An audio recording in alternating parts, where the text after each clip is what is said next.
Hey everyone, this is Randy from BibleBuyingGuide.com. In the previous video, we took a look at the Thompson Chain Reference New King James Edition and the Comfort Print from Zondervan. This is the newest version of the Thompson Chain Reference. And in the previous video, we looked at the covers and their sizes and the paper and what was different about the paper and the covers. So in this video, I want to take a look at the content of the Thompson and show what the new TCR and the New King James looks like. So we might as well just pick one here. I'm going to go with the large print. Let's go ahead and get these out of the way.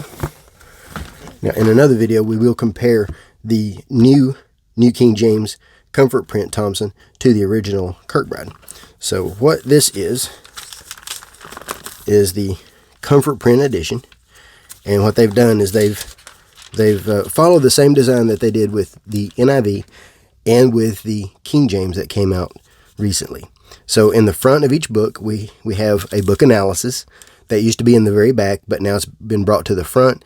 A few things have been combined to create a book overview. They've added major chains, and some of this information used to be at the front of the book. Used to be up here in the corner. It is now here. So these work as a good book introduction. Gives you the author, date written, purpose, to whom it was written, the main theme, the key word, key verse, synopsis, which is a good outline, prominent people, lesson of the ages, and then major chains in that book. And some of them, of course, are going to have some differences. So here's our layout. Follows the same layout as before. 4 columns with the 2 center columns being text, and then the outer columns being the references. Now this one is a 10.5 point font, but the handy size is 8 point. The regular size is 9.5 point. And all of them are easy to read. Good dark font, about 7 words per line, in that range. Line matched, verse by verse, and then the paragraphs are marked with red, bold verse numbers, which you can see here. The beginning of a chain is marked with an arrow. The end of a chain is marked with a square. And then it gives us the topic name, and then the topic number in red, and then the next reference in the next verse in the chain. They have parallel passages. Footnotes are placed across the bottom. Now these are the same footnotes from the Kirkbride edition. These are the reduced set of footnotes that are used for reference editions. Most reference editions use these footnotes. So they're not the full set that you're going to find in study Bibles. But it is still going to tell you some variations in manuscripts. It's going to give you Greek and Hebrew words. It's going to give you parallel passages. So all the good information is there. Just not quite as detailed as the study Bible notes. There's our poetic setting. Poetry is broken up in good places, so you're not going to have a lot of poetic lines with one word. They look balanced. They look good. And that's hard to do with about 7 words per line. But they do a good job with that. Section headings are in red and bold, large. I like that. They stand out really well. Across the top, you've got the book name in the outer corner. And then the book name also includes the chapter and verse number. Then in the center, and that's in red, in the center is the page number in black. And then in the inner margin, you've got a page summary in red and all caps. Includes dates, if known. So I find these topic names easy to follow. Sometimes topics were not in the margin, but they were in the back. And sometimes they were in the margin, but not in the back. And so what they've done is complete them. So they're all done. If they're in the margin, they're in the back. If they're in the back, they're in the margin. It's completed. Now the words for the topics, the topic names use words from this translation. So in KJV, you'll find a different name for the topic, but the topic chain is the same. Same with the NIV. You'll find a different name for the topic, but the topic chain is the same. This way, if you're used to this translation, you don't have to know what it was called in the KJV or in the NIV. You know what the topic is in the New King James. There's a red letter. Red letter looks good. Both the red and the black are are very consistent throughout, and they're fairly dark, especially the black. So here's one of the squares that shows at the end of a chain. There's the beginning of a chain, there's the end of a chain. Some more of the footnotes. It includes textual variations, manuscript variations. Romans has a little graphic there. There's also a graphic here between the testaments, contrast between the testaments. And all the tables have gray, light and dark gray, alternating like a spreadsheet, and then have red titles. We also have some section headings in the margin. Makes it easy to find things for something you're looking for. Then in the back, and that is this much of the Bible, but maybe a fourth of this Bible is the comprehensive Bible helps, and this includes the helps. It includes some small articles on Bible study, the alphabetical index of topics, the numerical index of topics, a condensed outline of the Bible about Bible character studies, Bible harmonies and illustrated studies, Hebrew time, season, and festivals, the New King James Concordance. This is the same concordance that's used in the Sovereign, and then the map index and maps. And those are the typical study Bible maps found in Zondervan. So let's just take a look. So here is a larger index breaking down the comprehensive Bible helps a little bit more so that you can see exactly what you're looking for.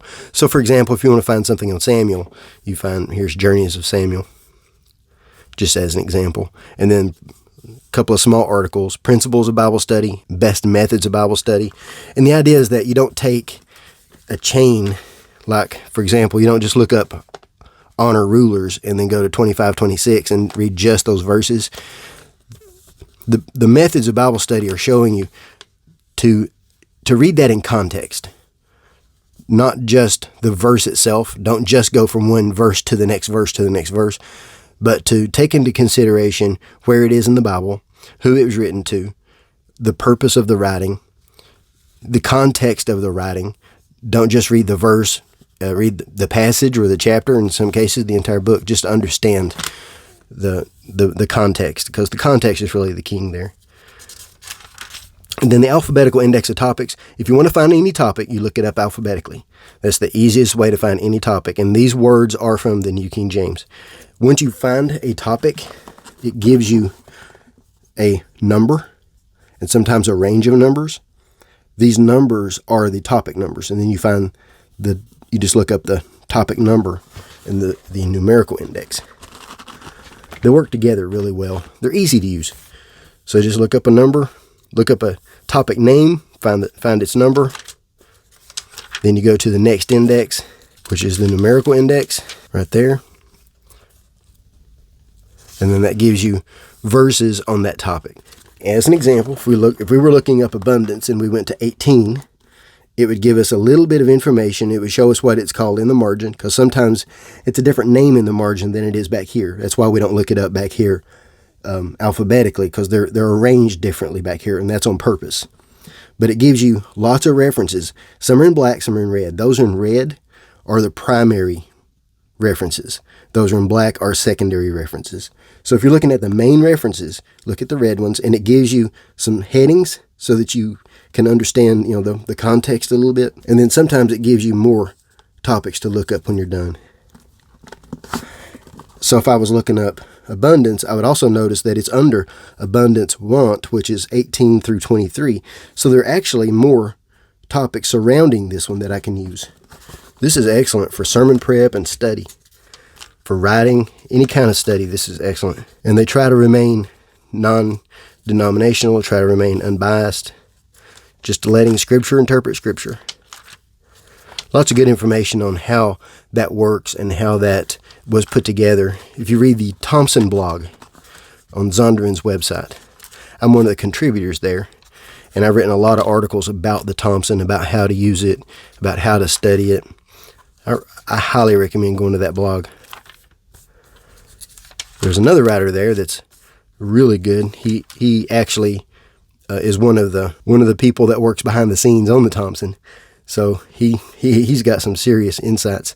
Then we have the condensed outline of the Bible, and this takes us through Old Testament books, New Testament books, breaking them up into their sections. Just a quick little short information on each one.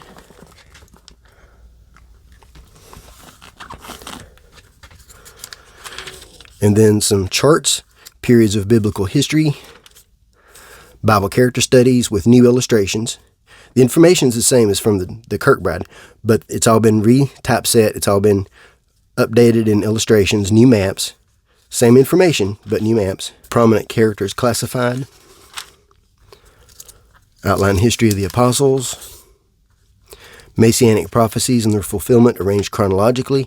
I use this a lot to teach from. I like this. So we have Bible harmonies and illustrated studies. Now these are the same charts, same maps as before, same information on the maps, but the maps have been redrawn and been set apart separately, and you'll see that as we go. A lot of this information was on the map itself, and now it's been brought out, so both are easier to see, easier to read. I'm just going to start thumbing through some of this here. Here we have an Harmony of the Gospels. Really detailed Harmony of the Gospels. I've used this for teaching. Timeline of Jesus. Overview of Jesus' life, the life of Christ. Good timeline there. Now all those little portraits of Christ have been removed, and the tree of life and things like that have been removed. They've been replaced by different charts. So these are a lot easier to read and use. Outline history of the early church. It's a good table. Topical treasury. Distance in miles between Old Testament cities. Originally this was a map with lines drawn everywhere. This is a lot easier to read. I prefer this one. There's the topical treasury. Some good information for things to study. Christian workers text. Basically, both of these give you information of things to study. Just some information. Memory verses, aids to memorization, places of religious worship and religious leaders, Hebrews times, seasons, and festivals, and then the NIV concordance. That's a decent concordance. It's not a study Bible level, in my opinion, but it is a decent concordance. If you're familiar with the New King James Sovereign or some of the smaller reference Bibles in the New King James, this is the concordance used in most of those. But I'll be honest, concordance is not the strong point of the Thompson. The indexes are. The indexes and the chains. That's the strong point of a Thompson. Table of weights, measures, and monies. This was accidentally left out of the King James edition, but it will be put back in. And then we have the color map index, and it's broken up into 6 divisions. And then there's our list of maps, 13 maps.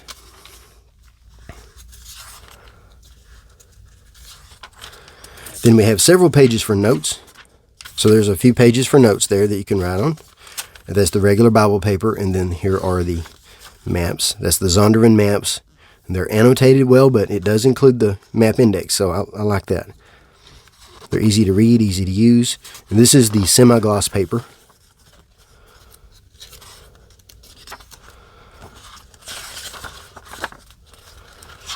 And that is a quick look at the New King James Thompson from Zondervan in the comfort print. This is a well-made Bible. All the editions, all the regular editions that have the 30 GSM paper were made in South Korea, and the Premier Collection was made in China, which we'll look at the Premier Collection in a different video, and then we'll also compare this to the Kirkbride in a different video. Zondervan did supply these in exchange for an honest review, and stay tuned for the next videos. Thanks.